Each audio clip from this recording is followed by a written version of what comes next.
Singapore chef Bjorn Shen is a culinary rebel who likes to reinvent traditional dishes.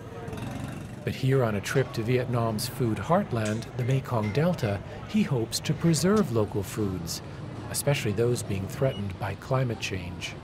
Salinity levels are rising because the seas are rising and flowing into the rivers, and thereby making a little bit of havoc on the ecosystem. On a tour of the farmers' market in Bến Tre City, Shen meets with Tam Van Pham from the UN's International Fund for Agricultural Development, or IFAD, an organization that's actively working to help thousands of farmers in the province deal with their changing environment. Not impacted by climate change. It cannot live in saline water.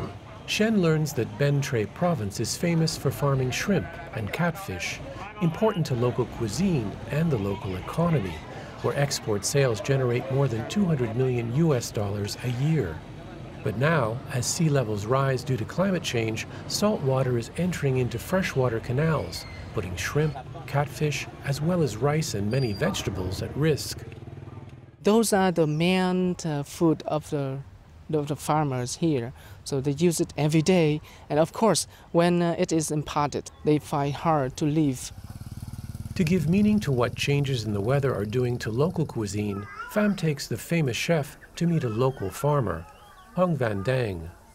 And what better way for the two to talk about food than to cook together? You know, I've been to French culinary school myself. We used to do these things called tornade potatoes and carrots, and you know, I used to think that it was challenging. Wait till you try this with a machete, no less. On today's menu, sour catfish soup, a classic Vietnamese dish. But here in the heart of the Mekong Delta, Hong Van Dang says many of the ingredients, not just catfish, are threatened by climate change. Climate change is affecting some of our vegetables. When the water is salty, they don't grow. So we've had to find some other vegetables to use in this soup. If salinity levels keep rising, I really do hope that the people over here adapt to what's happening, because we don't want to lose this amazing food culture. Adapting is part of Shen's message. There may be little farmers like Hong Van Dang can do to slow climate change, but now with some help from organizations like IFAD, there are things farmers can do to help themselves. Over the next 6 years, adaptation to climate change in the Mekong Delta, a $50 million project financed by IFAD and the Vietnamese government, will set up centers to monitor and forecast salinity, improve irrigation canals and dikes, and help farmers find income alternatives as the environment changes.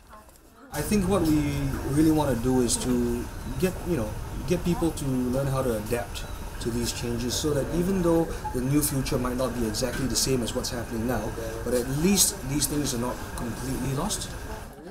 Today, Shen's exploration of climate change in the Mekong Delta ends with lunch. And for the moment at least, the taste of sour catfish soup that has endured for centuries lives on. I'm going to make a restaurant just selling this. And I'm going to put your face on the door. That's amazing. Amazing.